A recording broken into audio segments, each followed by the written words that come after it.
all set up camp, and after last night's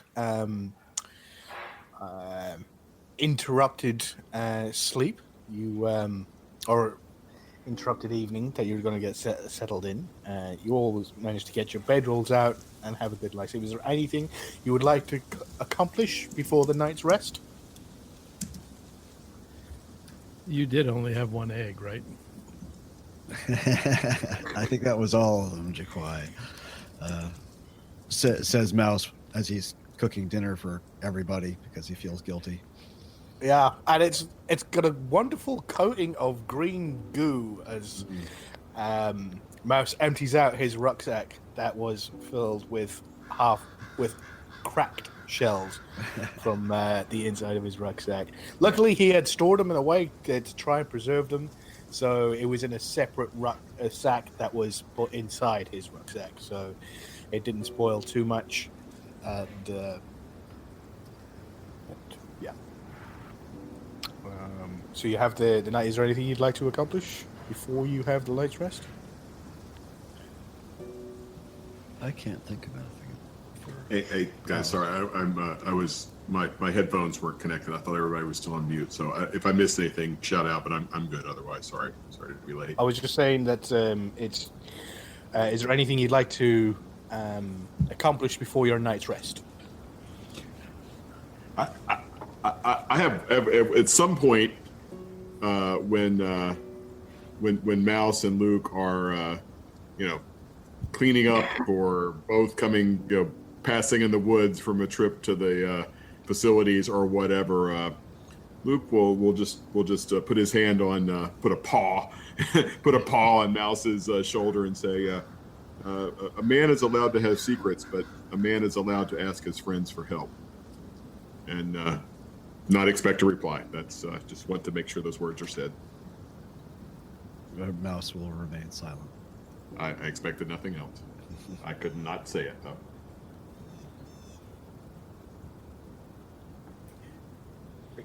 So, anything else, Jaquai, Botti? You all settled in, sort of like get ready for the night's rest.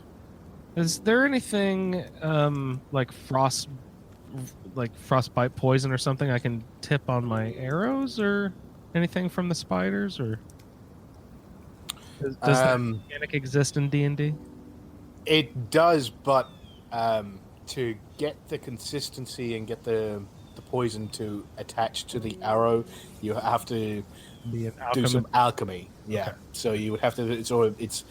It's viscous enough so it attaches itself to the arrow. So as it's flying through the air, or while it's lying in the in your pouch, that it doesn't sort of fall off or drain away, or just doesn't dry up, and it won't have any effect. So you can purchase poisons in an apothecary, and then attach them and use them on your weapons or armor, your weapons or your arrows, your projectiles beforehand, if you wish. Great. Okay. Thank you.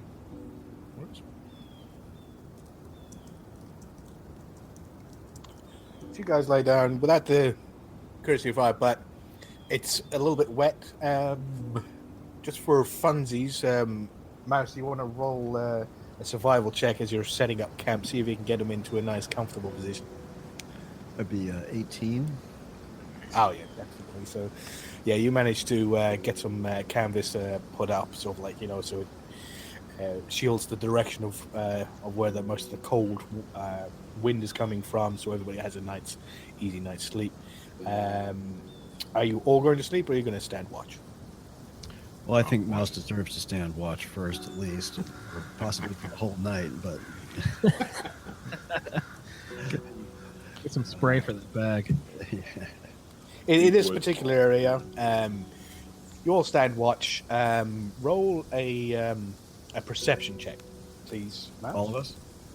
Not just you, for your first watch, for your first 3 hours of the watch. That would be 17. 17. Nothing much happens. You don't you hear a few animals off in the distance, the usual thing, sort of of a wolf or two, sort of probably scavenging in a midnight run. Or a saber cat coughing up a fur ball or something. and sort of like a few birds here and there. You as you're looking at it, and the moon sort of like quite high, and sort of one of the moons is quite high, so you got some light. Even with your human eyes, you can see quite well. But yeah, nothing happens. Who's going to take the next watch? I'll take second watch, and I'll rouse Lanil and tell him, hey, Lanil, you're gonna stay and watch with me. It's not all sweetness and light here on the road. You just made him the happiest man. He sort of like sits up next to you and sort of like he goes, oh yeah, no, that's great. He goes, Aniki, every time we were camping with Aniki, I could always tell that he was still awake when he told me that was my watch. He goes, well, I told him he could trust me, but every once in a while I see him with one of his eyes open, looking at me. We'll stay and watch together. I'll trust but verify with Lanil. We're gonna do watch together. Okay. Can we roll a perception check with advantage? Actually, seeing as you're both human, so it's pretty dark out. Roll with advantage. All right. We got some big number and actually 2 17s, so that would be like 19 or something with 19. modifier. Yeah, you hear the same sort of noises and nothing throughout the night. It approaches your camp, go through it. And lastly, I'll take the next watch. and roll a perception check. Nat 20. Nat 20. Voice. That's where you sit there and sort of like it is a little bit cold, but you have your bedding that you usually sit around and just like pick it up and wrap it around your shoulders as well to add some extra warmth. And you move around to the back of the camp, so you're looking over the camp and looking down upon it from a slight rise. And then you're looking out, and now you can see that the second moon, Secunda, has come out behind the first one, and there's magnificent light just coming off, sort of like you got the white of the first moon and the red of the second moon just coming through, and it looks amazing. And for a second you think you're hearing things, but then suddenly you hear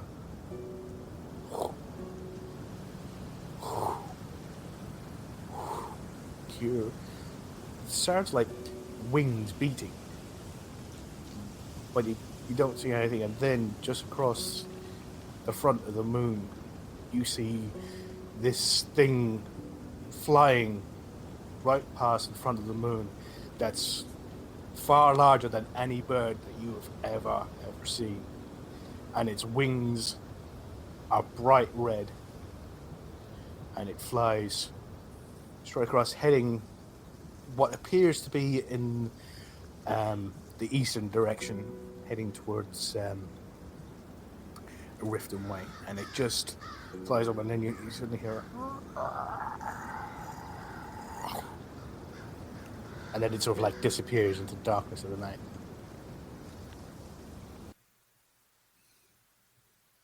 And then your watch comes to an end, and everybody else wakes up in the morning. Nice. And Jaquai does a special meditation to thank the moons for the display that he got. Good.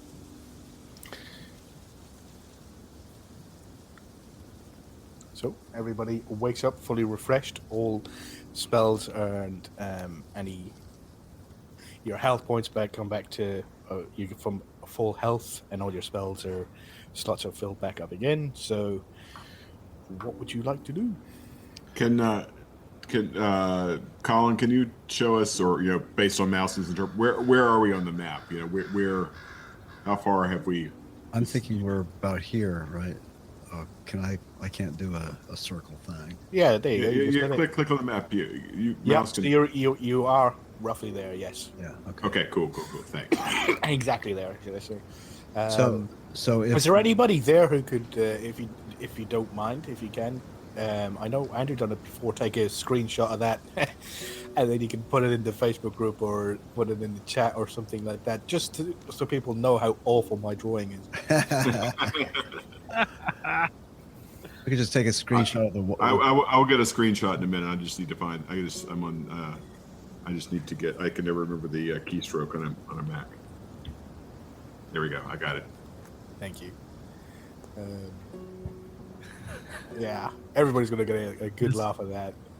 And, It's a very specific reference, but if you know the album cover of Beck Stereopathic Soul Manure, it looks very similar to that. It's a really good map. I love it. I didn't recognize most of those words, let alone the band name. But I think that might be a good thing. So hopefully. Yeah. I thought you were going to go Zappa. Too late. A ship arriving too late to save a drowning witch. Similar concept. Yeah. Wonderful. Sorry to interrupt. So are we within a day's walk of the easy route ending at the tower? In other words, if we Yes. go around that way, it'll take us a day to get to the tower? Yes. Because Mouse remembers the tower being sort of on its southeast side being kind of guarded by some fairly high ledges and rocks. So might be easier to go around, so he's going to just express that opinion to the group to go up to the intersection of the Riverwood Road there, which is what it is there, right? Yes. If I remember correctly, the L above is the lake, right? That Yes, it is. Yeah. Okay. Yeah. So we're going to go up to we're going to ride the horses up the road. Yes, to that T right there. Yeah. Make a left and around and down towards the tower. There's a path Right. going down the tower. Works for me. I'll defer to Mouse. Okay. So you guys can do the frontal approach, and Jaquai will circle around behind and come in from the high ground advantage. Does Jaquai want us to lead his horse? And so he can go in on foot? Yeah, that'll work. And Luke blushes completely when you say frontal.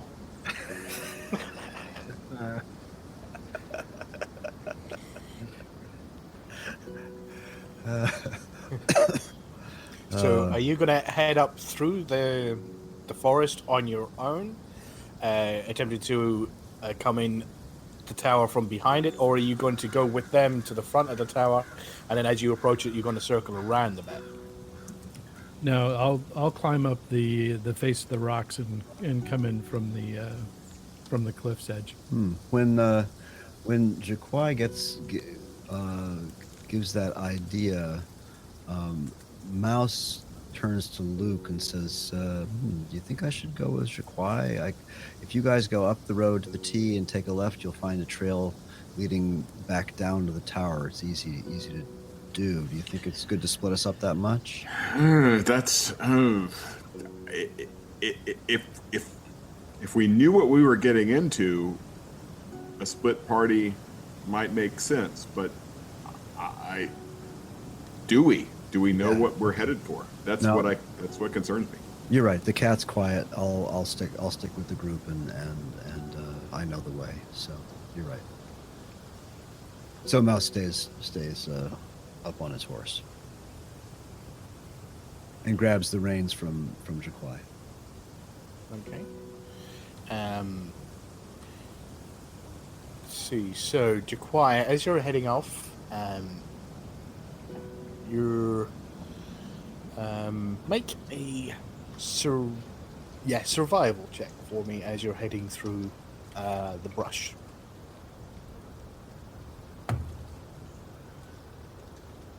16. 16. Okay. You manage to get through, and sort of like, you can spot sort of like, you've been through this terrain before. There's some definite treacherous areas and some badlands down and elsewhere that you've been through similar to this. Actually, some worse. There's some jungles that you've been through that definitely a lot worse than this. So you managed to navigate yourself through, but you probably get about halfway there, and then it just becomes difficult terrain. No matter which path you choose, it's going to half your movement trying to get through and navigate through the brambles and the bushes, and then it starts to get into steep climbs, and you have ridges that you're going to have to climb up.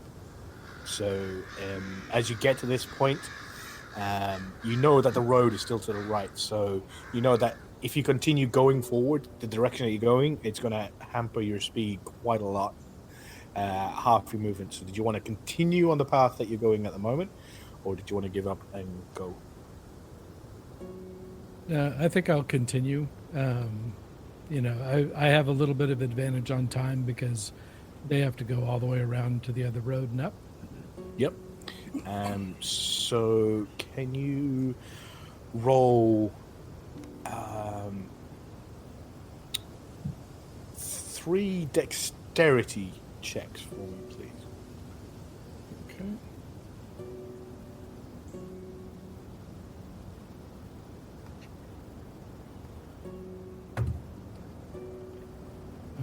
So 20.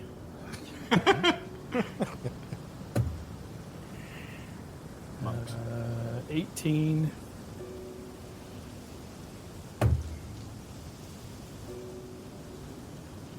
And 21. Yeah, you're fine.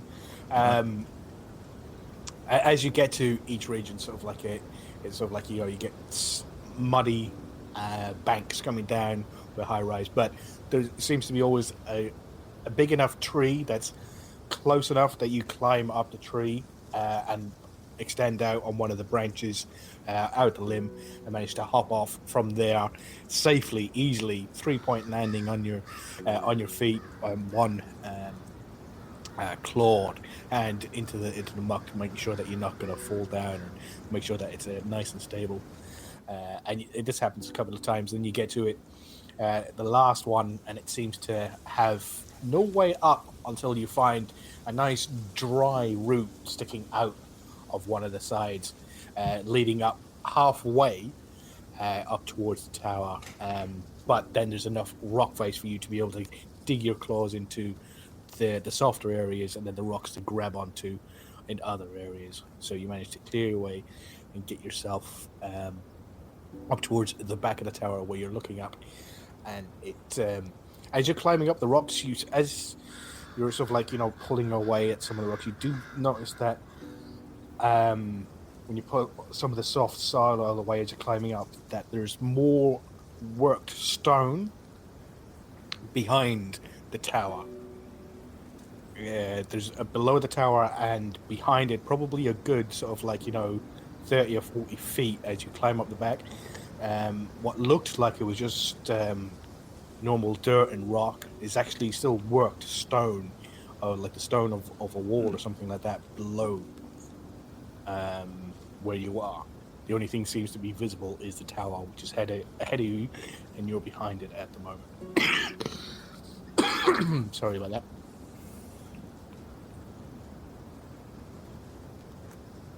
So, the rest of you head toward the front. Oh, I'm getting a what should we call it? I forgot the name. An echo. Yep, I got an echo again. Right when Michael showed up with his green screen. Yeah, that's been there. Yeah, I know, but the green screen lit up all of a sudden. Oh yeah. I see it. So it's Test. there we go. Yeah, I muted it. Yeah. So you guys circle around on the road, and there's nothing on the road this time of day. You don't see any sort of like, traveling caravans or anybody else on the road currently, and you manage to circle around and come back towards the front, and you head up and approach the tower. And as you're approaching it, you hear Neil, and he goes, "Yeah." And he looks over and he sort of like, kind of tries to stand up in the, the stirrups. Is it the stirrups? Yes. On the horse. He tries to stand up and look over at the lake, and he looks over at the tower, and he goes, "Yeah, I think this is where where we came out. I think this is where after the people from the other place took me from. I'm sure it was in here."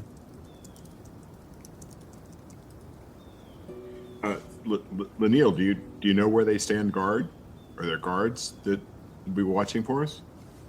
I didn't see anybody. The only people I see is the ones that came sort of like, with me. They came in. I never seen anything or anybody else. I only saw inside. I only saw the smoke thing, and then the guys who came and took me away. Smoke. Okay. Out of character moment. Smoke. Okay. He described a smoke thing coming into his cell, right? And giving them the bottles of skooma. Yeah. Okay. All right. That's the. Okay. All right. I just want to make sure I was remembering. Okay. I'm good. Thanks. So you're probably you're still in the woods. You've put your horses and sort of like, tie them off in some brush, and you're probably about 150 feet away from the tower. So you're hidden behind. If you wanted to be, I assume that if you're approaching you're going to have a look at the tower first before you start heading towards it. Yeah, I think Mouse should sneak up a little closer to see if he can see something. Yeah. That's exactly what I was thinking. Yeah. Mouse and Bobby sneak, and Lanil and I will hang back. Okay. So, Mouse, would you like to roll a stealth check for me, please? Mouse, you can do it. Yeah. 11. Okay. And Jaquai, can you also roll a stealth check for me as well? Sure. Now I better roll pretty good after I popped off, huh?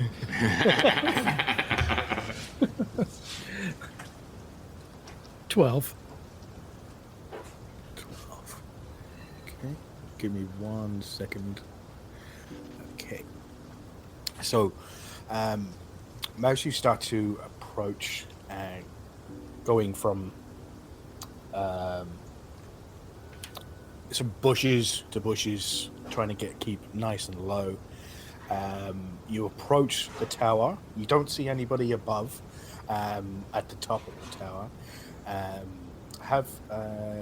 Make a perception check as you're coming up to approach.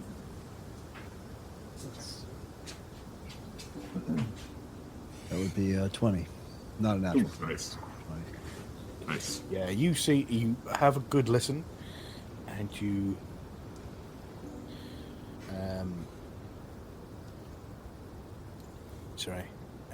you don't hear anything, and you have a look around. You don't see anything either.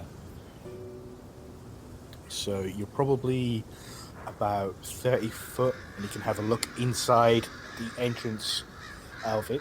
There seems to be some footfalls coming out, and there seems to be a wooden stake, like a spike, sticking out up near the door, with a very, very old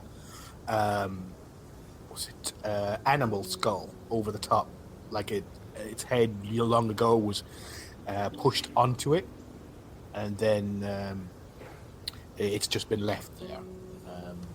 But it's very old. It's sort of like just a normal animal skull now, dried. Okay.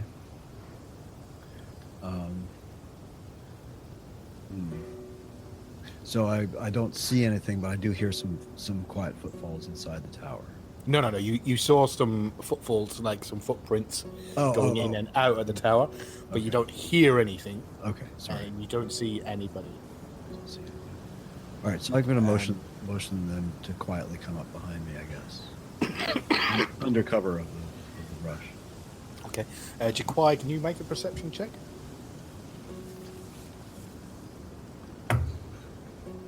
Oh, another nat 20. So nat 20. I'm gonna get out my smartphone and text Jaquai and say, "Where are you?" So, Jaquai, you were there for a few minutes, and you're just listening out, and you want to circle around, but you want to make sure that your party is caught up to you. You're thinking that how you approach it and how you sort of like, managed to get up and over those little things that were getting in your way. I think you cleared it quite quickly. You're probably waiting there for about a good 20 minutes when you start to hear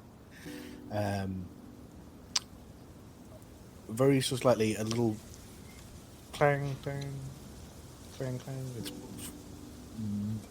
very far off in the distance, but you do hear it, and you recognize the clang, clang as well.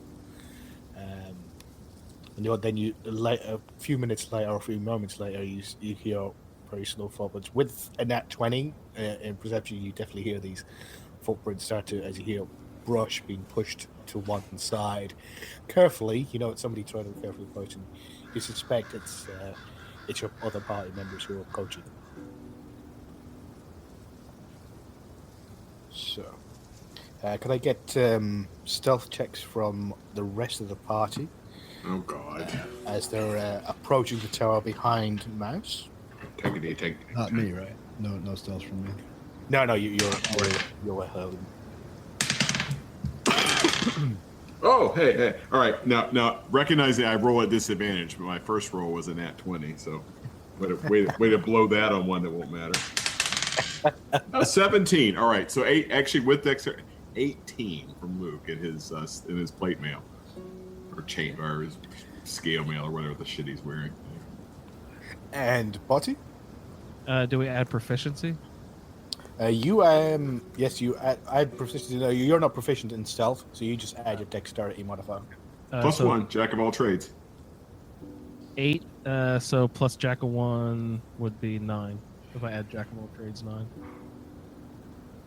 So 9 total. Yep. Okay. And Lemuel, it's 13 plus 2, so he gets 15. Nice. For Lemuel, he sees what you're doing, and he sort of like he takes his weapon out and sort of like hunkers down, and he makes sure that that there's nothing in his pockets or sort of like and his weapon and his shield are far enough away from each other, not going to clang or anything like that. And he approaches and he catches up behind Mouse, and so you're probably still about 20 or 30 foot away from the entrance to the thing. What are you doing at this moment? You hear your party approaching, but you're still behind the tower at this moment. Jaquai, what would you like to do?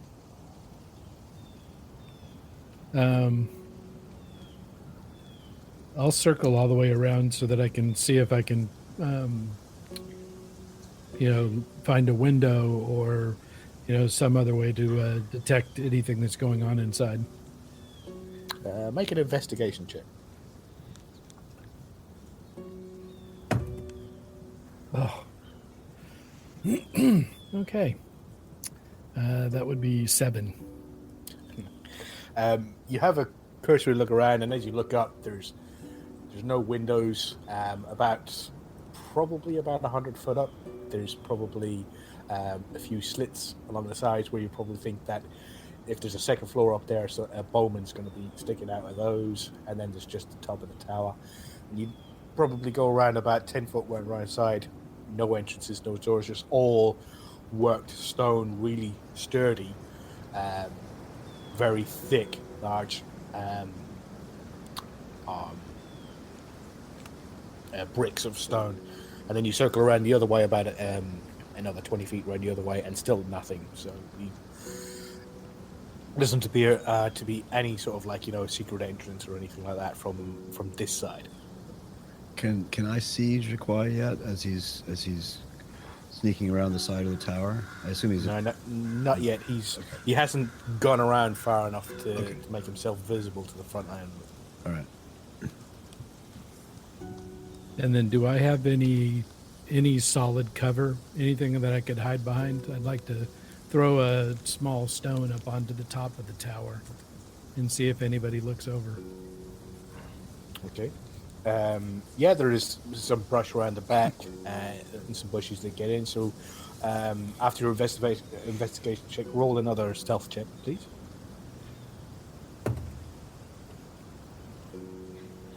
19.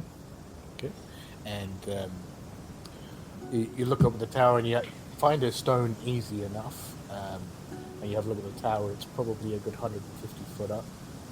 You judge it. So roll an attack.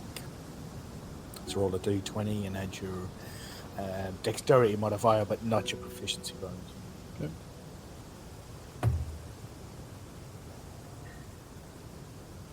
All right, so that's 20. 20, yeah, definitely. You managed to clear it.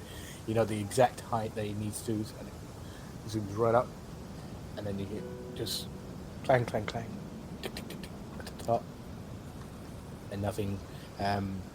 Mouse, you hear tick, tick, tick, tick, tick, coming from the top of the tower. Okay. In fact, all of you hear it, and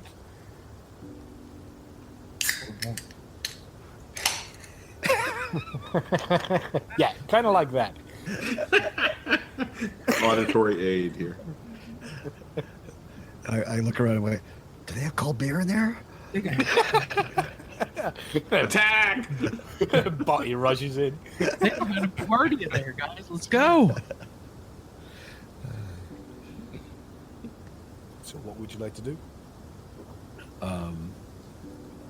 Yeah, interesting. Because, of course, we don't know that was Jaquai. Mm-hmm. So, Yeah. So I'll go back around. Since I couldn't find any other way in, I'll go all the way around and meet up with them up in front. Yeah. So you go around and then you see, because he's not trying to hide himself anymore. He's making himself visible. He comes out from the brush, and you see Jaquai approaching you. okay. I almost shot you with my bow, Jaquai. Careful. So, was that? Did you throw that rock? Yes, I did. Okay. I was trying to see if there was anybody on top of the tower, but nobody looked over. Yeah, I didn't see anybody when we came up from the other side either. There are footprints on the front walk, however. I can't tell if they're fresh. Yeah, roll a. As now you're approaching, you're probably going to get a little bit closer. Roll a survival check. As you're. No. Yeah, no. Roll a survival check. All of us? No, I would say whoever wants to make the survival check, and if somebody's helping them out, they would get advantage on it. Seeing as you're all there and you're all sort of like, So, having a good look around. Jaquai and Mouse, then, perhaps, since we're sort of out front of everything. Yeah, so you can roll there with advantage as the two user. I rolled a 20. Nice. Yeah, so these are probably a good month old. These tracks coming in and out of the front. So yeah, there hasn't been anybody in yet, and you're having a looking around. And as you get closer, you can have a look inside. Excuse me, there doesn't seem to be anybody in the tower. It's not very deep. It doesn't go far deep. It probably goes about 20 or 30 foot deep into the tower. You have a quick look in. There doesn't seem to be anybody home. Make a perception check. Who? You. Me? Mm-hmm. What's the opposite of 20? You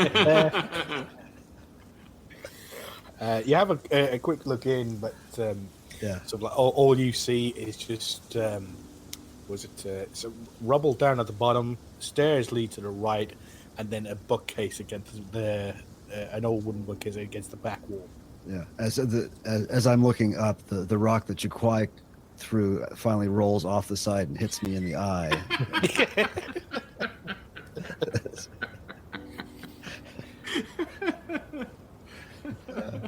Oh well. Watch for falling rocks there, Mouse. So as you approach, you're now pretty much at the mouth, the doorway into the tower, but you don't hear or see anybody. And maybe this is the point. Neil, what's the layout on the other side of this door? Do you know? Yeah, he goes, I think we came from in here, and he sort of like scoots forward. Wait a minute. I'm sorry. Is the door open or closed?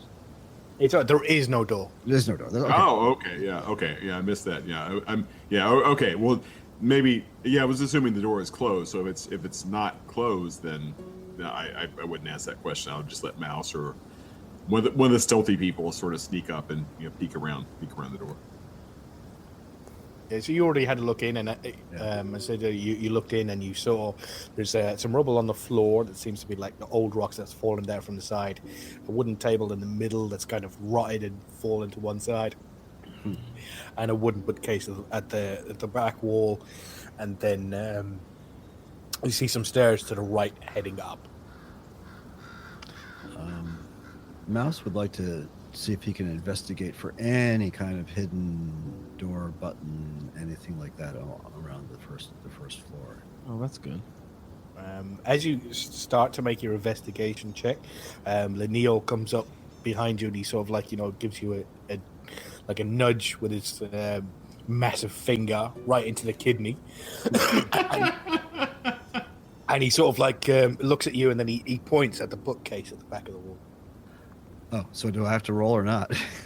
You don't have to roll. He's pointing at the bookcase. Okay. So I'm going to go over and investigate the bookcase. You go over to the bookcase and you hear a sort of a little bit of air escaping. Yeah, and you all of Neil's favorite Gabriel Garcia Marquez novels are on that bookcase. He's got hidden depths. We just didn't know. you look behind, and as you sort of like took it behind, you see that half the stonework is broken apart, and then you kind of tug it slightly, so it's kind of falling forward, but you have enough strength to hold it up. Mm-hmm. It's a big, massive hole in the back of the tower that leads down into sort of like a cavern or a cave. Okay, I'm just going to look back at Jaquai and just ask him what he saw on his way around from the other side of the tower, if anything. No, it was just a wall. There's no windows or any doors. There's some slits in the upper walls, but nothing remarkable. All right. Well, I guess. And there's stairs leading down. You said. No, there's stairs leading up. Oh. To the top of the tower. Right. Off to your right, and then this is like a hole in the cave, and it's sort of like they're kind of like stairs, but it's not worked stone. Make a perception check, but it is really dark in there. There's no light apart from the light coming in from just this crack of where you've moved the 14 perception. 14. You see that there's kind of steps, but they seem to be like just very makeshift steps out of sort of like some rock and some earth that have just been, and it leads down towards into the bottom part of the, and then it just goes into into darkness. I suppose Jaquai will stick his face in the fan. I'll head down. Well, before we head down, it might be worth just running up the stairs quickly and seeing what's up there. If there's, we didn't scare anything up, but if somebody's being stealthy, we don't want them coming up behind us. So I think Mouse would like to just run up the stairs quickly and quietly and check up to the top of the tower. Sure. You stealthily make your way up there, and having a look over, you get to the top half, and you sort of like, just looking over the steps as it's sort of like, the top of it is, peek your head over, and there's in the center, I see what looks like a very, very old campfire. and it seems to be like a half broken like spit. What would be a spit that would have went over the fire to cook some food on it, but half of it's been broken off and is leaning. Half of it's on the side, and then over to the right at the back of the tower, you see some an old sort of like browny, bronzy stain on the floor that looks like very, very old. Okay. Oh, brown. Okay. Just blood then. All right. I don't think there's anything. You up there assume so, to- yeah? Yeah. All right. So I'm gonna just pad back downstairs and say nothing up there. All right. So Jaquai is heading down in. Yep. Okay, so do I like to roll a stealth check?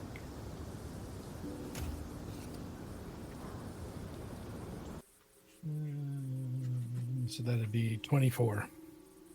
Wow. Yeah. Wow. So you where am I?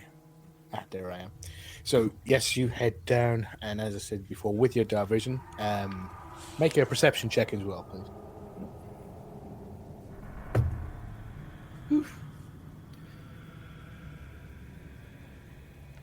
So that is 22.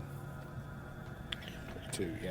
As you get down towards, you're heading in, and you see a little bit below, it actually is only sort of like cave and earth walls for about 10 or 15 foot. Once you get back, it starts leading back into a corridor again, and you see the same work stone and the what should we call it, the walls of a stone keep leading down into a long corridor.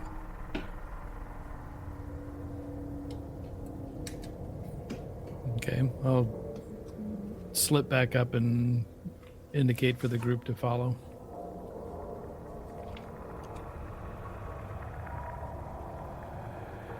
Okay. So Jaquai comes back up. Yep. Yeah, we're following. Yeah, Okay. we're right behind him. So I'll press on a little deeper. Is it bright enough to see without torches and stuff? Or No, well, it is for Jaquai, right? it is for Jaquai and for you, but for Pat and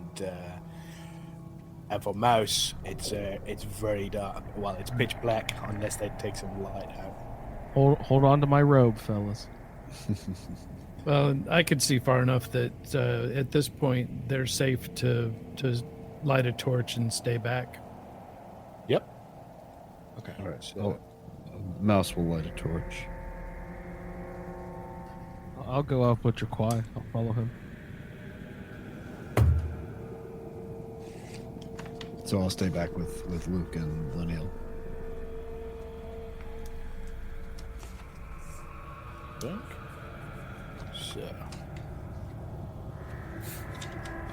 So whatever I do next, I hope is incredibly inconsequential. So if you guys can move over to roll 20. All right.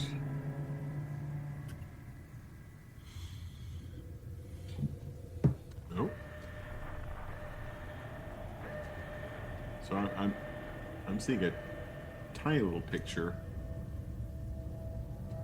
Oh, I get it. Never mind. I got it.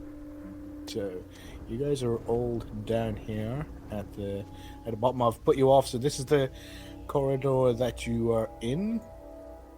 Oh, it's not letting me. See. Ah, there we go.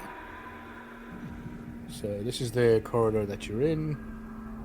So And yeah. I've just moved you over here, so because you're all bunched up here down at the bottom, all keeping Yeah. stealth and moving slightly, and then you have a torch down here at the back, and this one here, this is Leniel here. I'm gonna put a big hand on the back of Leniel's tunic and like pull him behind Mouse so that he and I are behind Mouse, Yeah, And, Body needs to move up with Jaquai there, so he's out. Yeah. She's out of our Yeah. way. Let's see. So Is it color this, coded? Which one is Yeah. See, so Ray, Jaquai is purple. No, who moved me? Body's and that was me. Oh, okay. So that's Buddy there. So yeah, you and again. So there is just enough room just for two people to go at the same time. So it's I'm only two gonna pull on Lanil and make sure that he and I are at the very back, so that because the rest of the party is much stealthier.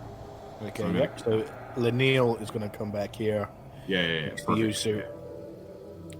So you have a look, and all it is ahead of you is just a corridor. You don't see anything else. And your dark vision is like 60 foot, isn't it? For both of you. So that's 5, 10, 15, 20, 30, 35, 40. Yeah, so that gets you all the way up there.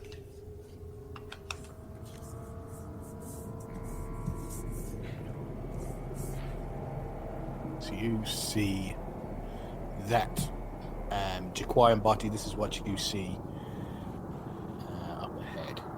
So you see going, and it sort of like seems to go off to this side, to the left and to the right, and then right at the back is a wall right there. Sorry about all the coffee. No, you're fine. All right, what do we want to do? We'll keep inching forward. Yeah. So you all inch forward very slowly, and you're not in combat, so you can move as freely as you want. So Yeah, I'm gonna let the Jaquai and Body get about. Whoa.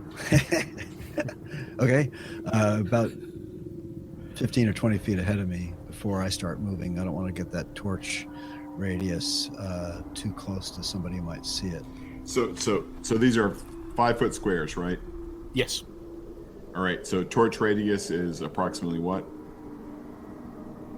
20 foot, and that's bright light, and then another 40 foot, 40 foot total. So another 20 foot is dim light.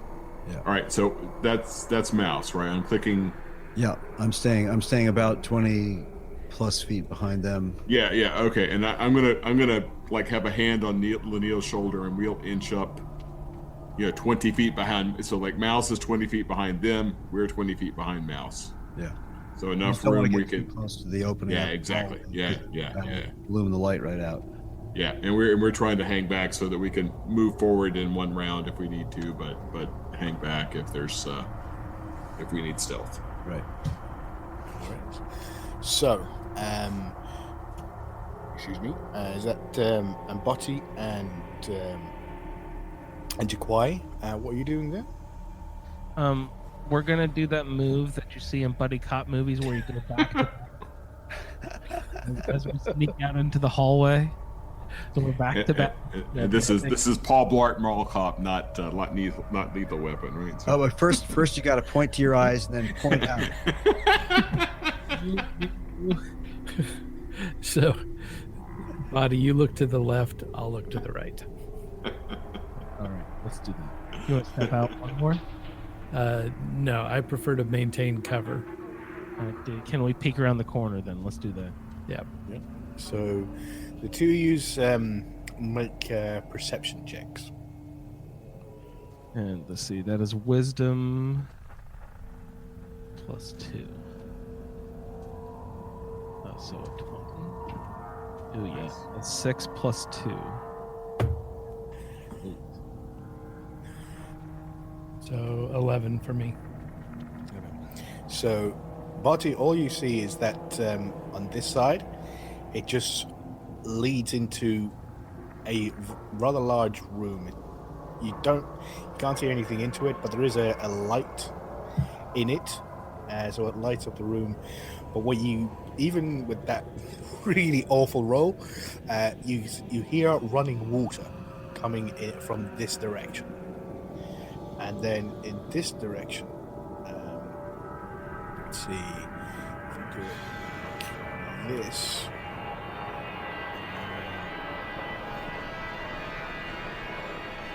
fog of war thing is annoying. And what you see, Jaquai, is that, and you spy a rather large cage, and inside it, you see a humanoid. Roll a perception check, please. Is it Denny? Ah, for crying out loud. I got a 1. So yeah, you just see this shape, this like sort of like blob, and it seems to be hunkered down.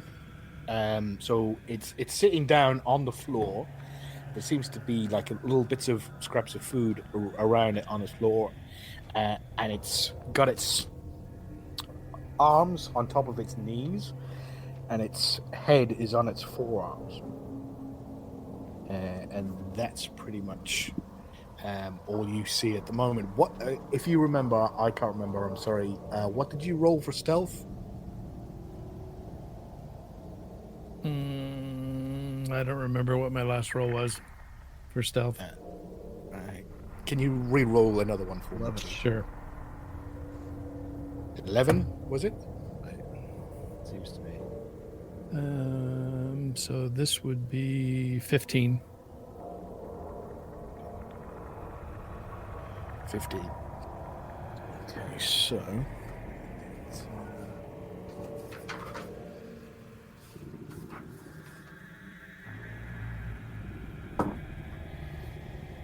No, not with that roll. So yeah, so all you see is the cage there, and you see that this figure sitting down. There's what seems to be a very nasty looking makeshift bed here, and this person is sitting on the floor, as I said, sitting on the floor on her ass with the knees up towards the chest, and the arms are resting on top of the knees, and the head is resting on top of the arms. What would you like to do? So can I detect any signs of life? Not with that perception check, no. Okay. All right, well then I'll have to get closer. Okay. So, and it was 15 you rolled perception check. So,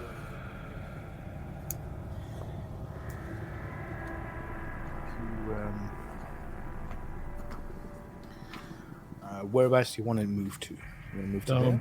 I'll move right there because that's a wall. Yes. Okay, yeah.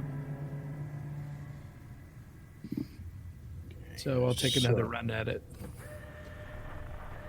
So perception? Yeah, roll a perception check.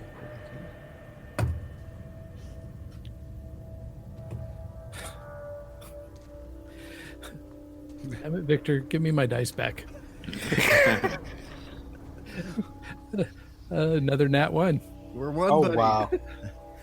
Yeah. Congratulations. Double ones. Yeah, Jaquai's eyeballs just fall out, like fall onto the ground. Yeah, it's hard to make out because there's bright light coming from this direction, but you do start to see a bit more of the area. I'm sorry. Which direction was the bright light coming from? I missed your. The left. There. Yeah. Okay. Yeah. Let me just reveal some more areas. So, Yeah, and as Colin, as I'm inching, as Mouse is inching forward and I'm inching forward, I pull Lanil along with me. I think he gets the messaging. So yeah. Is that light bright enough for us to see by once we get around the corner? Are we going to be able to? Oh yes, this is bright light. Sorry, this is dim light here. This is dim light here. It's got bright light over there. All right, so Mouse is going to douse his torch and move quietly up to the corner here. And so staying about 20 feet, 5, 10, 15, 20 feet behind. So, I wish everybody else could see the 20. Yeah, so this person here doesn't seem to notice your presence, Juquai. Okay. And this is Mouse. What are you doing, Mouse and Buddy? I'm right at the corner, so I'm gonna wait and see what happens. I think, or maybe I'll get up right behind.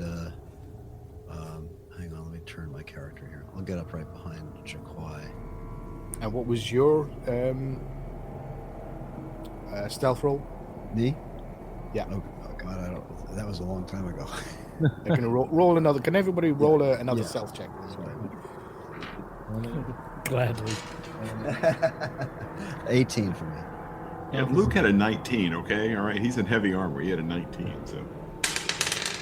Oh, okay, another nat 20. All right.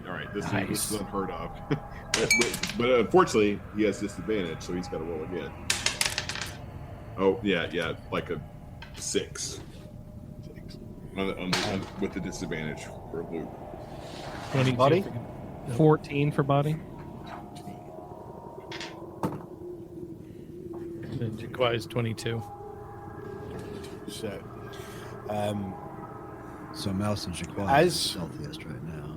yeah, so as Luke starts to get a little closer, he sort of like looks around the corner to make sure that Lanil is keeping up with him. You just manage to catch the hilt of your warhammer just a little light, and just makes a slight ding sound. And you see this person here, Jaquai Mouse, just ever so slightly stir. Just the head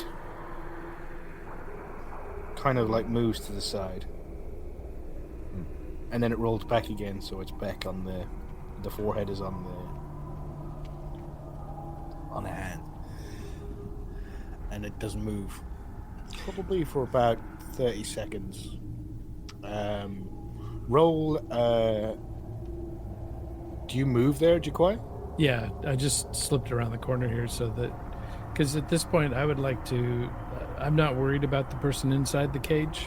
Yeah, exactly. I want to see, because I suspect that this could possibly be Lanil's companion. And when he comes around this corner, I don't want to be surprised when he goes running up screaming, to his friend.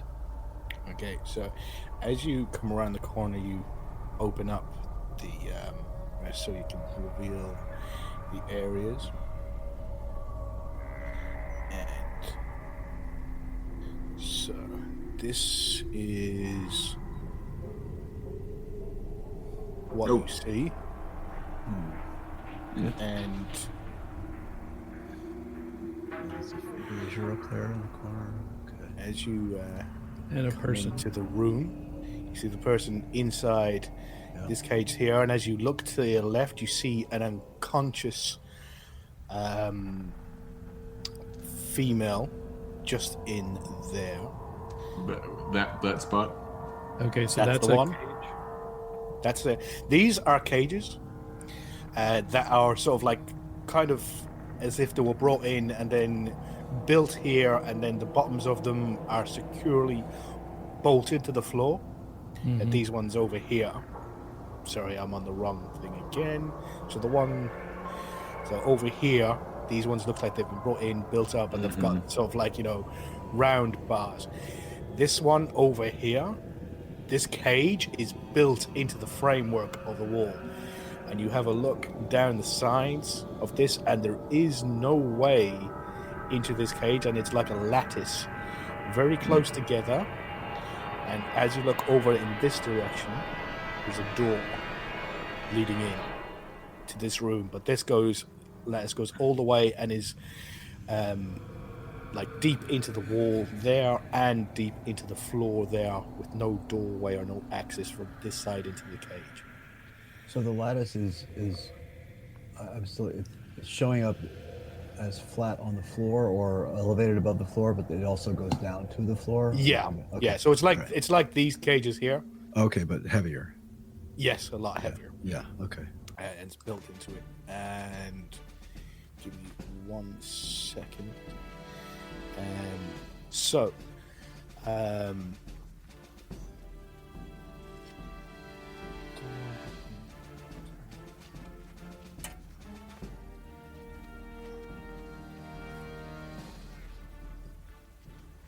so, as you come around the corner and have a quick look in that cage, and then that cage there,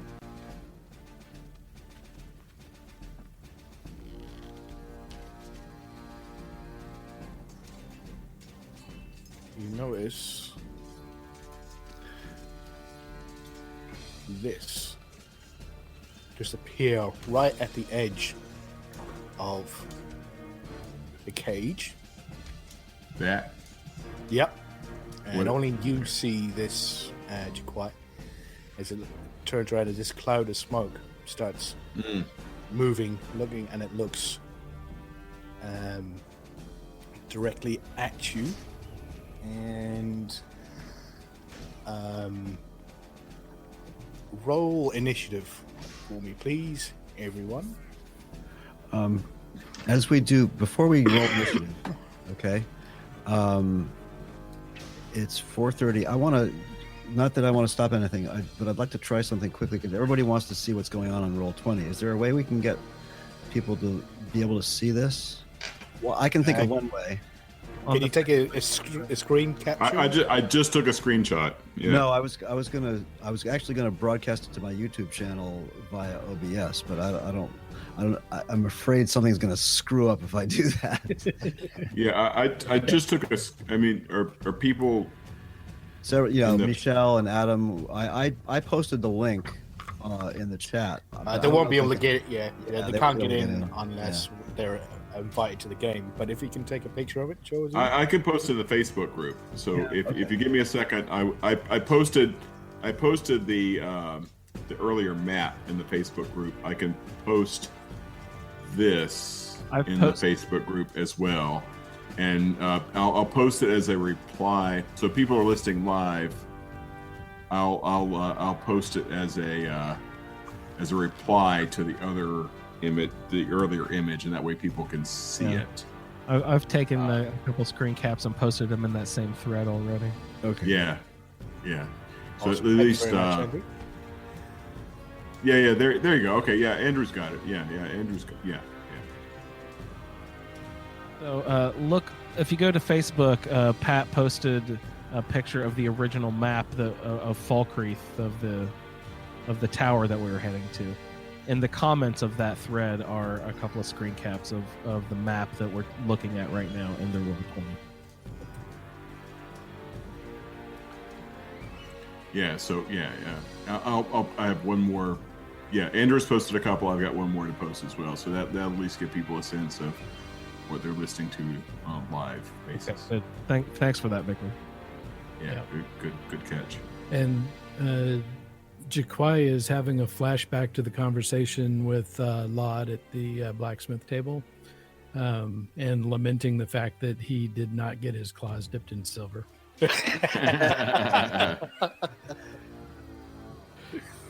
So everybody roll initiative, please.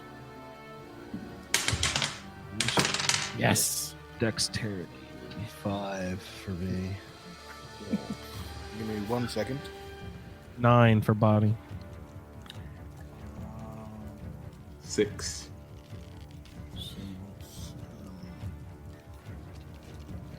And then for Lemuel. Oh wow.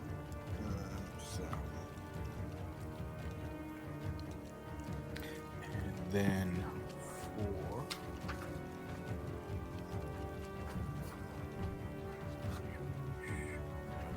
four, 8, 12. So has anybody got 25 to 20? No. Not Okay, top. so 20 to 15. No. Oh, yikes. 15 to 10. No. Wow. Wow, really? So that means that I'm first, 5. We're all dead. give me a second here. So, have this is one.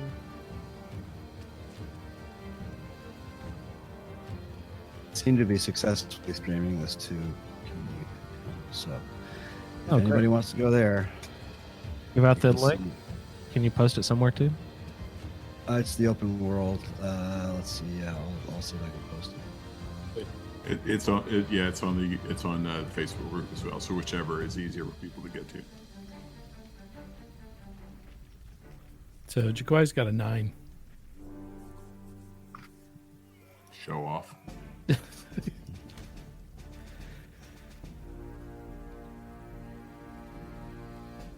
I've lost my thing.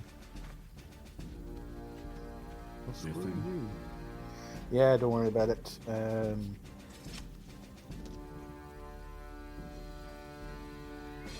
don't know. I think it might have deleted it. Oh, I'll talk about that later. Okay, so that goes first. And then it was Leniel. And who had the 9? Jaquai. Why? Also body. Okay. Gotti. And who was next? I had 6. And Mouse, you had 5, right? I had 5, correct. So that is Mouse.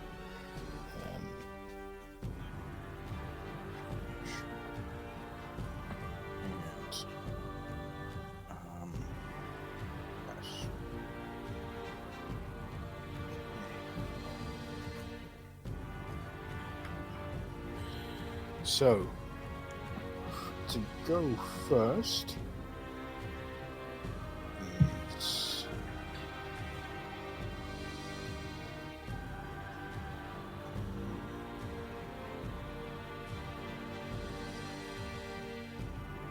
no, sorry, I've lost this oldest creature's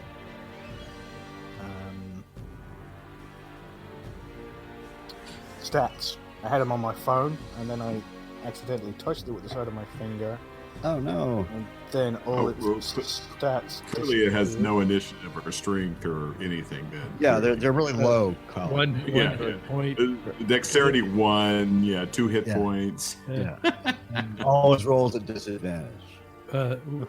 With D1s. Yeah. Wait a minute. How do you do that? Damn it. Just has 2 sides and both of them are 1s. But that's 2. Give me 2 minutes. So I can Take your time. Take your time. No worries. find its stats in the monster manual. That has to pay some more bills anyway. It was a charitable contribution. Thank Oh, you okay. very Yeah, much. sure. Oh, awesome! I found it quite quick. There we go. So, this smoke-like creature comes out, and then as it starts to move forward, so it can move, fly 30. You can see it's floating in the air, Oh. and it's actually flying, and it starts to move in closer. So we got 5, 10, 15. Yeah, it's gonna eat somebody's. Is that Jaquai or Mouse? Yeah, Jaquai. That's right. And Oh, it's been good to know you. You've been a good cat. Yeah, congratulations.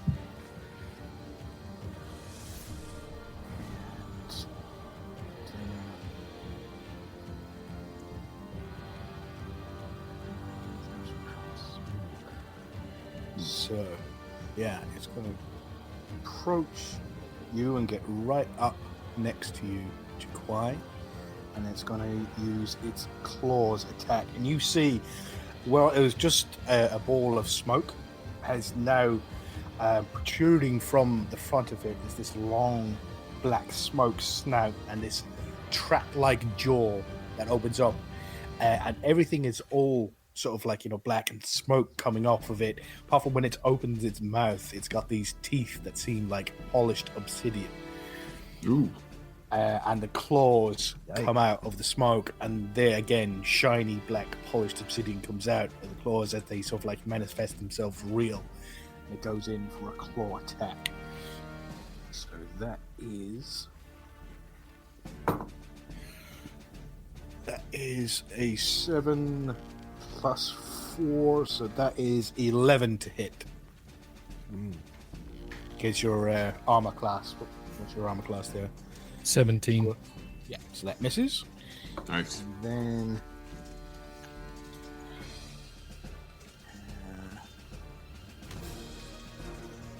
no, it just does the one attack. So, and that's the end of its turn.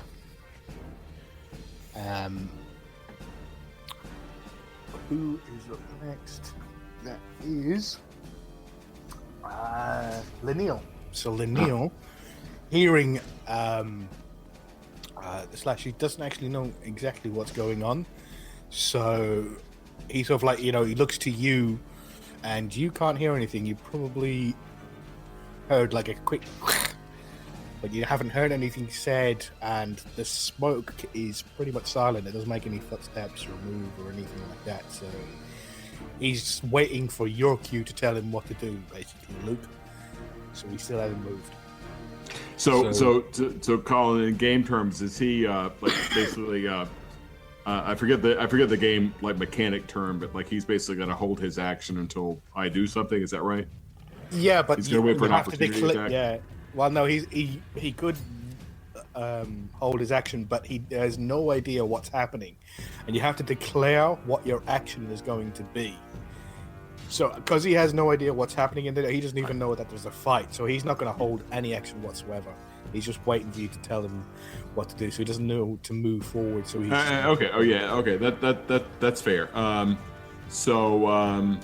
Yeah. So my action. But you're not next. You're not next. So just so you, the DM, know. Let me get over. So 5, 10, 15, 20, 25, 30. I this is as far as I can get. So where I'm clicking, that square is where I'm going to go to on my action. So presumably he'll follow me. Like I'll tug him into the room as I. So it's not my turn yet in the action. That's what I'm going to do. I'm going to run into the room once it's my turn. So next up in the action is Jaquai and Botti. Jaquai, you've got a little bit better dexterity, so I'm going to say you go first. Okay. Since I don't have an effective attack against this, I am going right there. So do you just pull away from it, or do you spend a key point to disengage, or? Yeah, I'll use a key point and do Step of the Wind.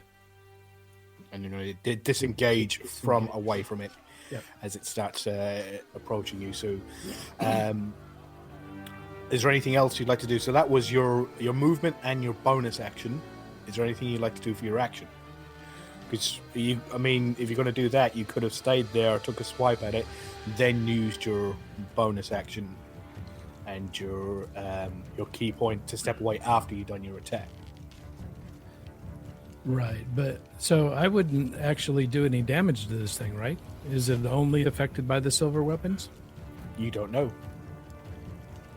So that's what I gathered from the conversation with Lod. So you're going to step away from it. I'm stepping away, and I'm telling Body and Luke that we need the silver weapons. We could have some silver arrows too, I believe. Do we not? Yes, I have a silver spring bow and 10 silver arrows. Nice. Didn't I get some silver arrows too? No, you got Body got given a spring steel bow, Right. and got given 10 silvered arrows, but she's got all 10 of the Okay, arrows. I thought He he did did say that. to her that if she really wanted to or really had to, she could share them with you, but Okay. he didn't seem very happy with it. Yeah. So So, Botty, you're up next. What would you like to do? I'll move with. I guess I'll just move within attacking range with a bow. And this is a wall. There's a white area here, so I'd have to move to this space. Then I'll get an arrow ready and take a shot. Sure. Roll a d20 and add your dex and your proficiency bonus. Okay, so dexterity +3, proficiency +2, so a 5 on top of. That'll be a 22 altogether. Twice. 22. That definitely hits. So roll for damage. So that's a 1d6. 6. Oh, only 2. And add your dex, so a dex modifier, so that's +3. 5 then. Okay. 5. 5. So that does 5 points of damage. And 22. 5, 17. And is there anything else you'd like to do? Bonus action or anything? Gosh. Let me, Luke has a silver weapon too, doesn't he? Let me, can I... Who wants an arrow? Yeah, that was, hello, I want to cheat. Victor wants an arrow, or Mouse wants an arrow? Yeah, I'll toss Mouse some arrows and try to inspire Luke with his silver weapon. He gave us to Lanil. Oh, he gave it to Lanil.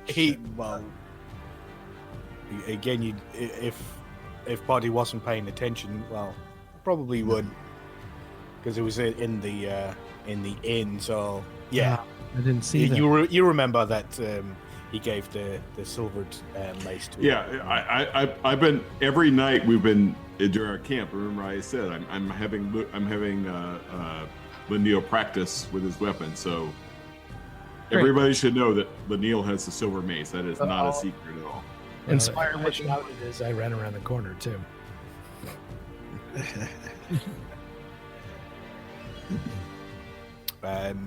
So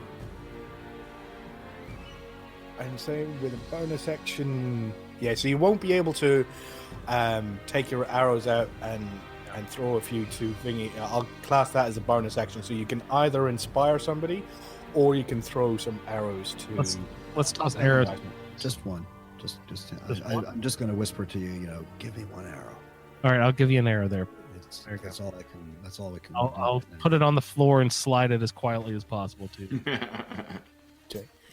So, and next up, we have order. The arrows too. Yeah. So we have our little friend. So you see, this person here stand up. And seeing you, guys coming in there and seeing that and that, or they just turn around, rush to the edge of the bars, and looking over at the smoke creature, and just turns around and says, "Nice, well done, amateurs." And then it picks up what it seems to be a small glass vial on the floor, and throws it at the smoke creature. So, see, improvised weapons. So that's a 17. So that actually hits. Nice. And Awesome. does. You can't round down, so it does 1 point of damage to the creature. That's awesome. Do we know what was in the vial? Make a perception check.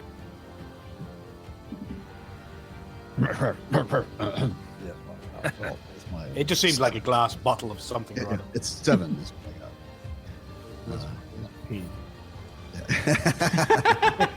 Hey, whatever works, man. Yeah, exactly. If it's vulnerable to P, then that's fine. Go for it.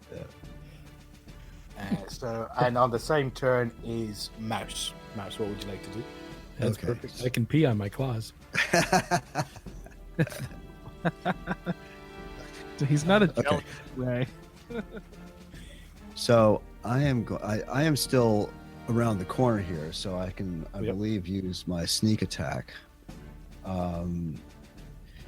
So I'm going to go here, knock an arrow. If you're gonna go out there, well, actually, Can I step out of cover and still remain under the influence of a sneak attack? Since he hasn't seen me yet. I mean, I'd prefer it if you just like Okay. stayed there and then leaned out. Okay, I can do that. I wasn't sure if there was a lean mechanic. I don't think I've ever tried to use one. So I'll go to the corner and lean over and fire Yeah. an arrow. Roll a d20. And I rolled a 1. Oh, F us. That's a waste of an arrow on you, ass. Yep. So So much for the precious silver arrow. yeah. So you know that Skyrim thing where you're leaning around a corner and you're trying to fire at something and you've got like a wall right next to you. Collision meshes. Yeah, Yes. and you just bang straight into an invisible wall. That's what happened to your arrow. Your arrow kind of seems to be stuck in the wall. How it got stuck into a big metal stone Wait a wall. minute. In Skyrim, I'd be able to get the arrow back on the next turn. Well, we'll see. So after that, it is now. I missed Luke. You're next. Yeah, right? I think Mouse jumped ahead of me. That's fine. Doesn't matter. Oh, I'm sorry. Yeah. No worries. No worries. So Luke. So I'm gonna go 10. All right. So I'm here right now. So I'm gonna go 10, 20, 30. All right. So I'm gonna go 30. Mhm. All right, and cast Thunderwave. And I'm gonna go ahead and go for the gusto, and I'm gonna use both my spell slot and my channel divinity to max out. So the critter gets to make a Constitution save against Thunderwave. It's the 15-foot cube, pushes it back and does 16 points of damage, and pushes it back 10 points if it doesn't make a Constitution save. Yep. And So what was I DC will- on the I- Constitution save? Oh, let's see. My DC is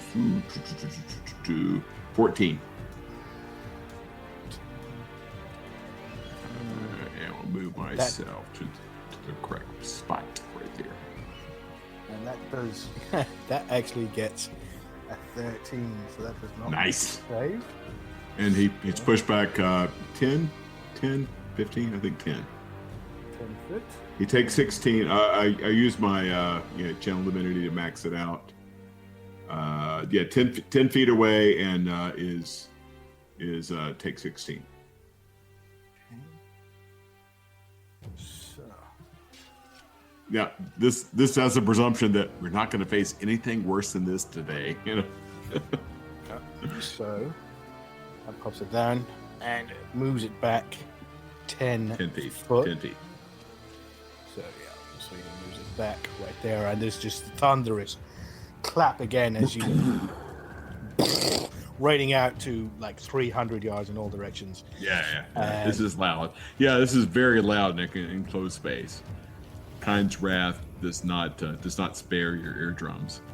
And you see this cloud of smoke just almost dissipating. It looks like it's on its last legs. It's sort of like, it's starting to fall away, and sort of like, sort of like bits of the smoke dissipate into the atmosphere. Make a perception check. Luke? Yes, please.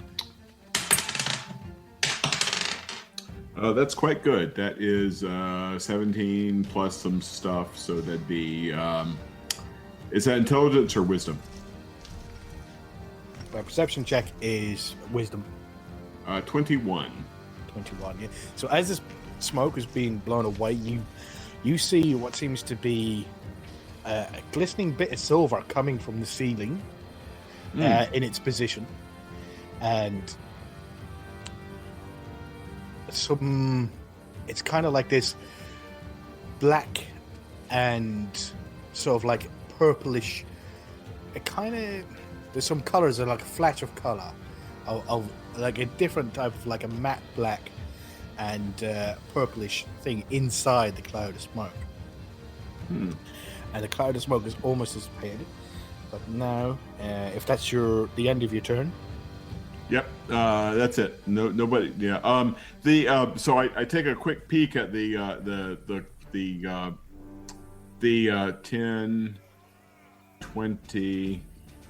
The creature or form in the cage seems to be healthy, right? I mean that humanoid was able to stand up and throw something. Yes. Seems okay. All right. So I'm just gonna stand pat. No pun intended. Okay. So next is the creature's turn, and the creature is going to go 5, 10, 15, and it's going to move there and look. That's not good. At all of you guys, all grouped together in that corner, and it is going to cast Cinder Breath. So, is it 5, 10, 15? Yep. So that gets all 3 of you there, and okay. Everybody roll a dexterity saving throw. Oh, it would be dexterity. Jesus Christ. 18. Woo. 10. Oh no, 6. 8. And, Oh no, Botty? sorry. Yeah, 8. okay.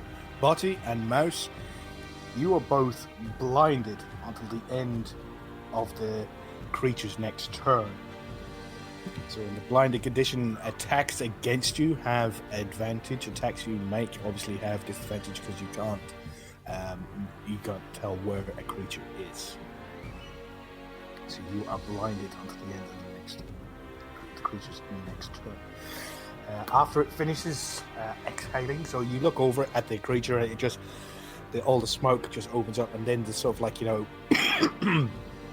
reddish and sort of like sparking red breath opens up and just shoots straight at you, similar to the attack Pat just made, but this looked dark and evil and dangerous, and just this cloud of smoke with flecks of red into it covers you all.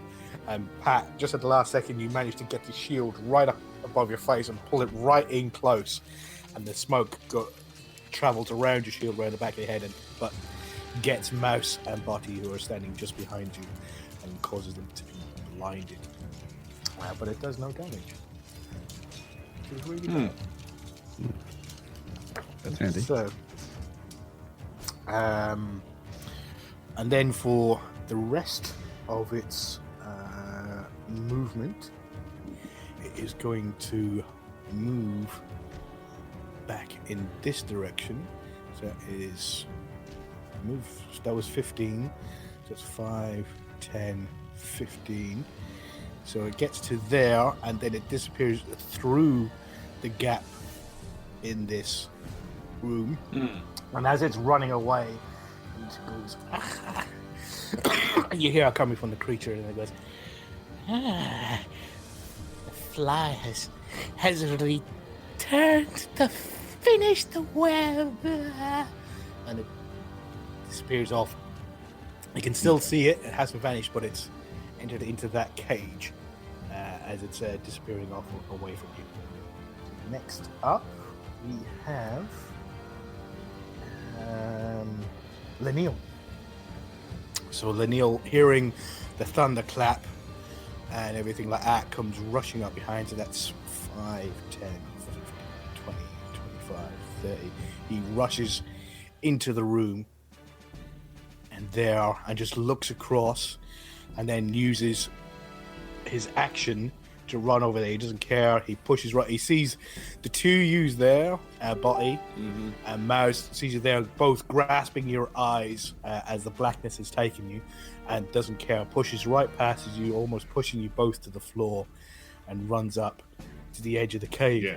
He's going, Aniki, are you okay? And he grabs hold of the bars, but he's already used his action. Nice. And that's going to be end of Lineal's action. And after that is Jaquai and Botty. Jaquai, you can go first, seeing as your dex modifier is.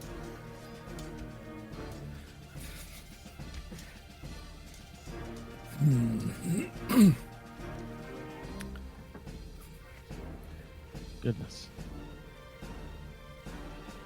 So can I walk up to Body, grab her around the waist, and walk her into position next to Luke, Point my bow. and have her draw a bow and aim it myself? No, and you can't move Botty on your turn. You can try and drag her, but it takes half your movement to drag some of the another creature.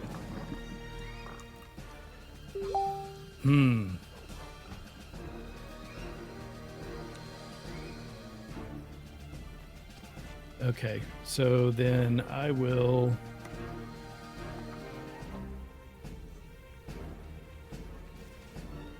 pull up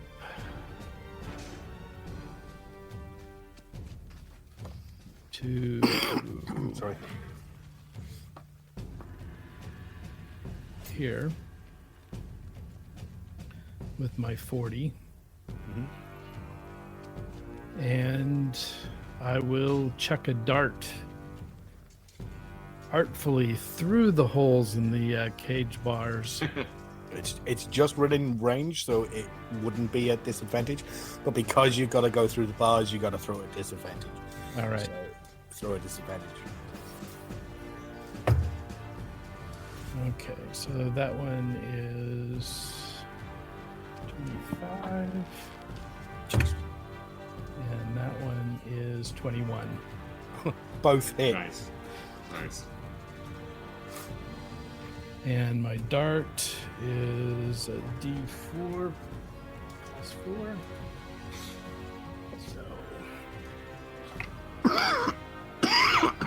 So that's 7. You don't have to worry about it. You manage to get the dart, and artfully, as you're sort of like leaning to one side, you're sort of like, checking on Luke, and Luke seems to be fine. And he's sort of like, looking after the creatures, waiting, getting it ready for his next attack.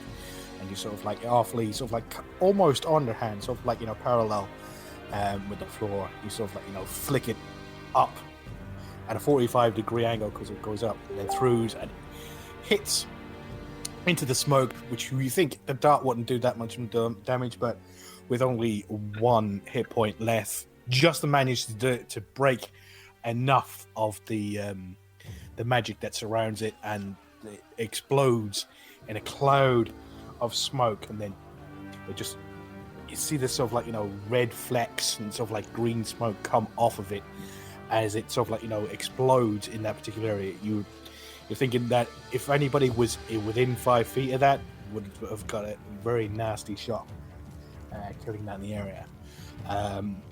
Roll a perception check.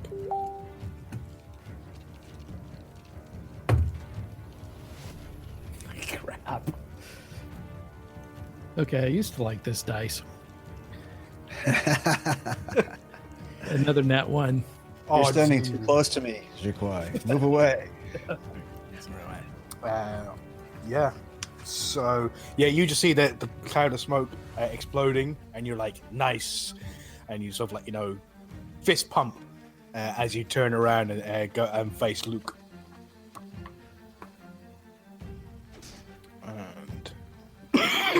And so, after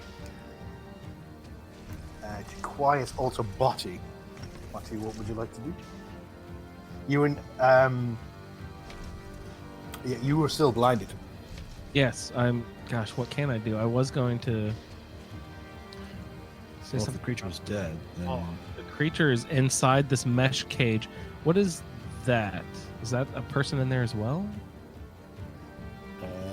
See what I'm clicking on? No, I don't. Is this where you click on? Yeah. Yes, you can't see it. So, but yes, that is a person. But you haven't been in a position where you'd be able to see in there yet. Can I use my elf ears of? Let's see. Gosh, okay. So there's someone over here in this cell. There's someone in that cell, but we don't know it yet.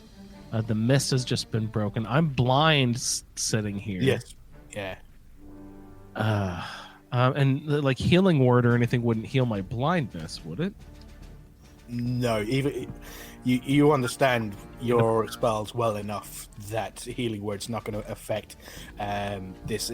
It seems like this. It seems to be this black smoke that no matter how much you scrub your eyes, you can't get this black smoke. And Luke, as you look at it, you can see that all the entire eyes, as she's sort of like rubbing her eyes, they've gone completely black. Interesting. Okay, so even though the smoke monster is dead, I curse out in a fit of rage. You stupid cursed cloud! Your mother was barely a mist, and your father put fog to shame. As I cast vicious mockery at a dead cloud. A dead cloud. Okay. And that's your turn. And that means Mouse, it's your go. No. That is It's the Luke's smoke's go. turn. Isn't it the smoke's turn? No. The smoke went first. Oh, And did the it? smoke's dead, so it doesn't have a turn. Well, but Right. you guys are blind until its next turn, so... Yeah, until next turn. Everybody knows, I guess. Yeah. So Luke, All right. So make yeah, go ahead. a perception check, please. That would be a 13. 13. From this direction, you hear things have gotten very interesting, mistress. All right. So okay, that totally decides my action then. So I was debating what to do before the smoke monster did something. So with that in mind, I'm going to go 10, 20, and cast Thunderwave again. Towards Once you get here, yeah. you have a look inside the cave, inside the cage, and you see that there's a person right here unconscious lying on some makeshift camp. And here there's no smoke monster there. There is a very light purplish or pinkish spider creature. It has long legs. It's about the size of a pomegranate, of a very large fruit. At its back, it seems to have like a design in it that would be a color, and then on the front of it, where the face and the head of the fangs would be, seems to be like a humanoid body coming up from the front of it, leading into a face, a very small face with insiders of a woman's face, and this long silver-like hair coming down to the side of it, but it's all shimmering like a purplish hue, as if it was intangible, similar to the smoke, but it looks like it's like a ghost form. You can see through half of it. That's effed up, man. So look, so here, all right, so it's a 15-foot cube. So the 15-foot cube for me is 5, 10, 50. So the person that's there is outside of the cube because it starts with me. Yeah. So well, if you stood there, because you can't go in there. Yeah. So oh shit, where did my guy go? Where'd it go? Oh, and now I move myself. Sorry. So I'm gonna go there. 5, So what I'm going to do is I want to cast Thunderwave to encompass this, whatever the fuck that thing is that you just described, but avoid. I want to avoid the person that's there. Yeah, I But I mean, wanna you get- can do from there, but it would have been easier from there. Yeah. Okay, so I'm gonna It's run like here. big- It's like I don't know what the fuck that thing is, but I'm gonna try to blast the shit out of it, whatever it is. So Yeah. So you cast Thunderwave. And, and I've used my channel divinity, so I've got a roll, and that is that is a nice 15. Whatever the fuck that thing is, it's got to make a Constitution save for against 15. You see this, and you know that you made a strong and powerful spell against it, and it just passed right through it, as if there was nothing there. It was just air, and it just passed right through the form of this thing. The thing that moved, and the head just turns around, and the teeth, jagged teeth, all sort of like like a piranha's teeth, turns around and looks at your eyes and starts and there's a silver thread coming out from his back, and that's what's leaning into the ceiling. But again, this is like a spiritual thing, and it starts to fuck off in this direction, heading into this corner. So after Luke's turn, it is it's George's turn, and George just looks at Lenny, and he's like, Lenny, you're okay. You're okay. He goes, Can you get me out of here? Can you get me out of here, Lenny? He goes, we need to go now. And then it's Mouse's turn. All right. Well, since Mouse can presumably hear that conversation between George and Neil. By the way, you and Botty, you both have your eyesight back. The black smoke starts to be dissipating from your eyes. Oh, okay. And it's a little bit fuzzy at first, but suddenly the smoke just clears away, and you start to see shapes, and you see Lenny over in the corner. He's at the cage, and he's grabbed hold of the bars with his thing. You move up there. So I'm going to move there and use my picks to pick the lock. Okay, so maybe. Yep. So roll a dexterity check with your proficiency bonus. Let's see. That would be 2 plus.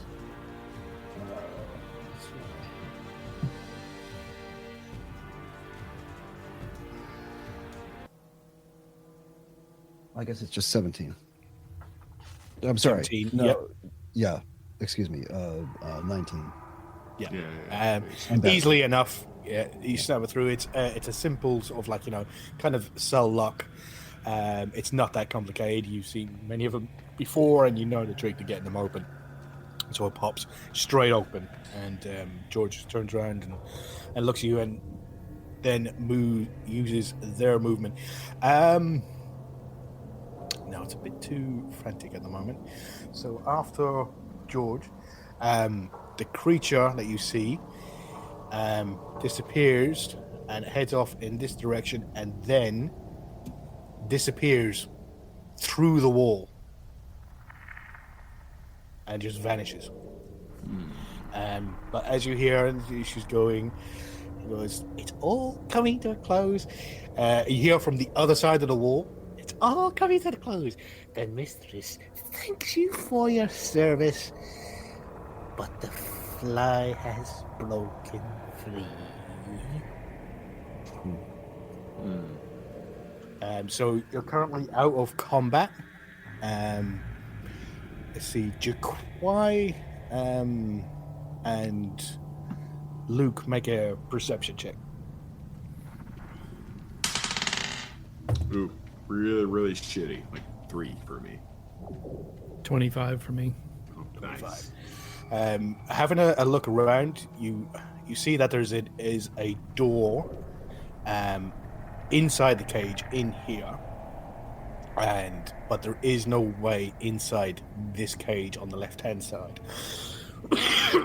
There, here where the creature disappeared is a solid wall. It just vanished right through that wall, and you see what appears to be a Dunmer woman, a dark elf woman, unconscious, lying face down on a makeshift cot or bed. And then over here, you see the young red guard figure. And it's probably about sort of like, just same height as you, probably more like the same height as Botty. It's quite short and small. And you see your bottles of the skooma inside the cage, and some apple cores, a bucket with some water in it, and like a makeshift bed over there. And then this person here, you see a young red guard, sort of like really young in the face, very short cropped hair, black hair down the back, and it has this leather armor on, but has no weapons. And you rolled like 20 something, didn't you? Yeah, 25. You'll also notice that this person here doesn't have an Adam's apple either. Which person? The red guard in Okay. doesn't have an Adam's apple. So you all are kind of out of combat now, and you are. What would you like to do? Wow. So did Almost Mouse done. get that door open? Yes. Yeah, he did.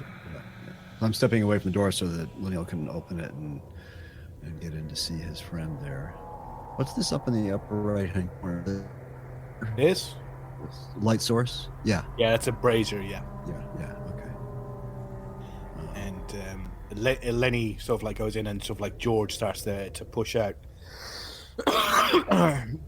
And you say there's and no perceivable door in this other cage here, this latticework cage, or there is? No. I didn't. There's no. No, there's no door. There's no like cage door to get in from this side. But on this side, in the wall, there's a large wooden door over here that's built into the wall. So the only entrance into this caged off area here is from this side. And then the red guard figure comes out and says to Lenny, goes,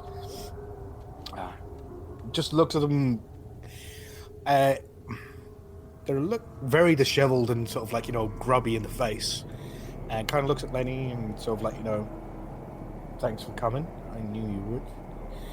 And looks out to all of you, and as they're looking at you, it's sort of like, it takes a real long, hard look at you, Luke, as you sort of like turn around and look at her.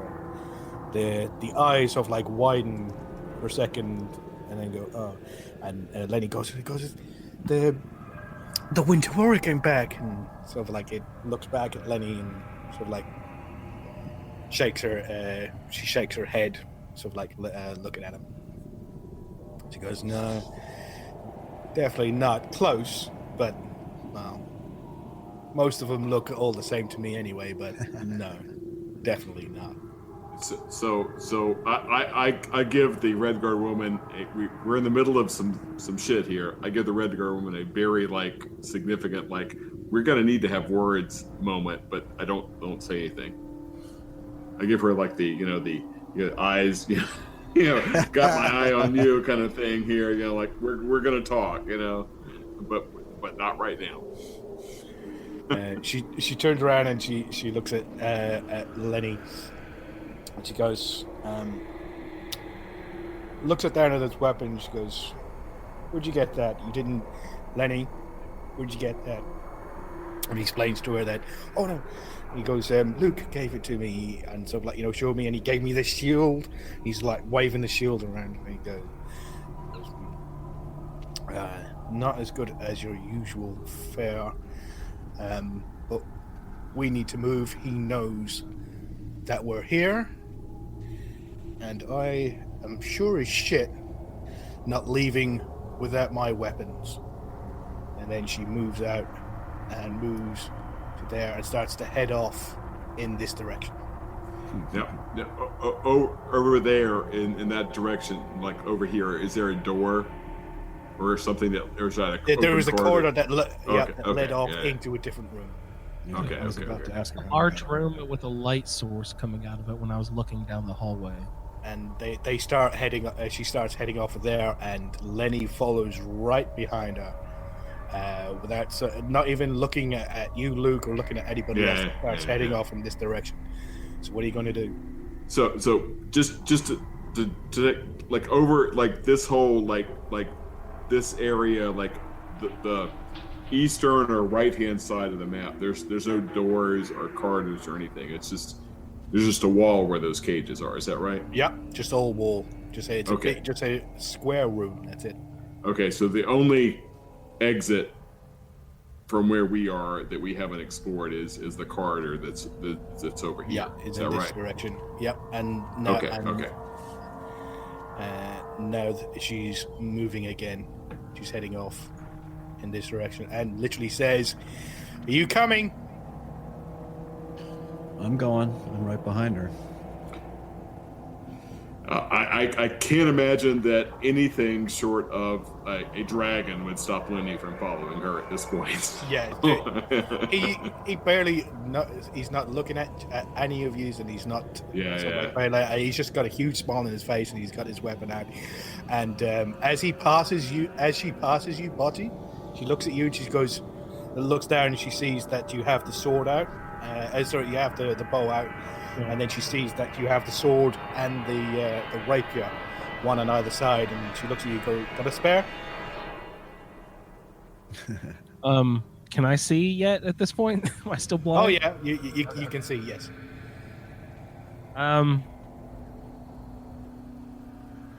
Let's see. Gosh, the sword was like a sword of ice, right? Yes. Frost sword. Ancient Nord sword of frost. Yeah. If you got I got a couple pieces of gold or something. What are you thinking? Spare for now, sure. Let's do you can pay me back. She looks around to the cell, and she goes, "Does it look I have fucking anything on me?" Sometime you can.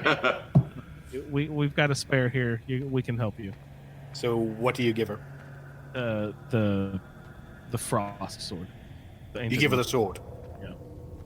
She as she picks it up and she continues walking as she takes it from you, and she goes, "Thanks." She instantly puts the hilt of the sword to the back of her palm on the back of her hand, and has the blade on the back of her hand, checking the balance of it, and then with a flick of her wrist, it spins around underneath, and she grabs hold of the handle of the sword and then moves off into the next room. You all follow? Yeah. Yeah, I'm right behind her now. Okay, Yeah. so you all run in behind and you enter into the next room. And as you enter into the room, this is what you see. You hear the rushing water as you are entering in. And running right through from underneath the walls on this side.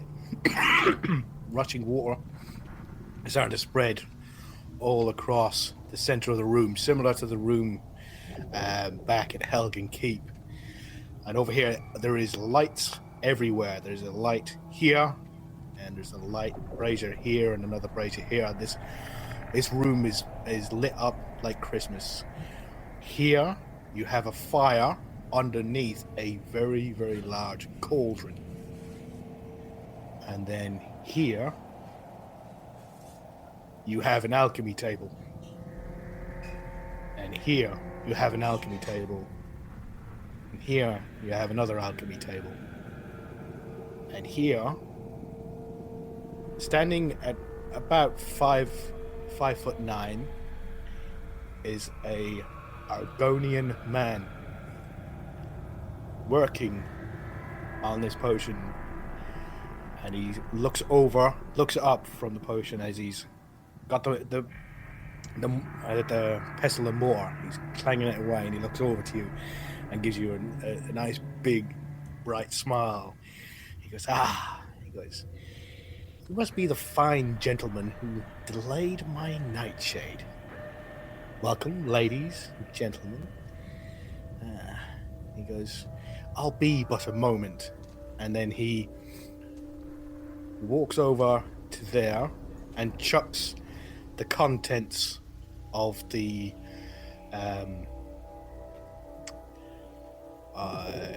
pestle and mortar inside the cauldron, and then takes a dagger out with his left hand and what appears to be a heart in his right hand, a bright red heart.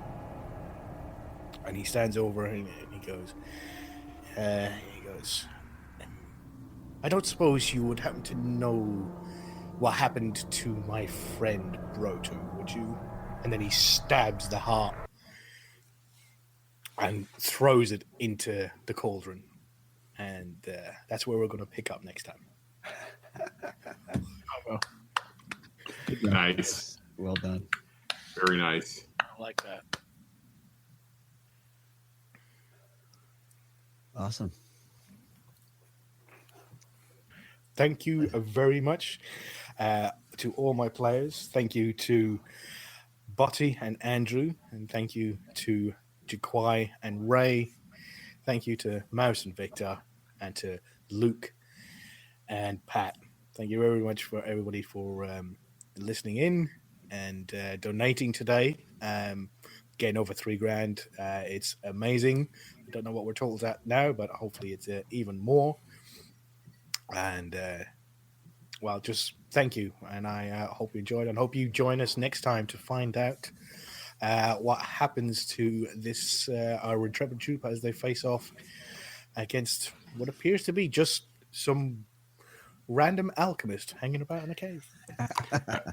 Iguana on a stick next time, guys. Yeah.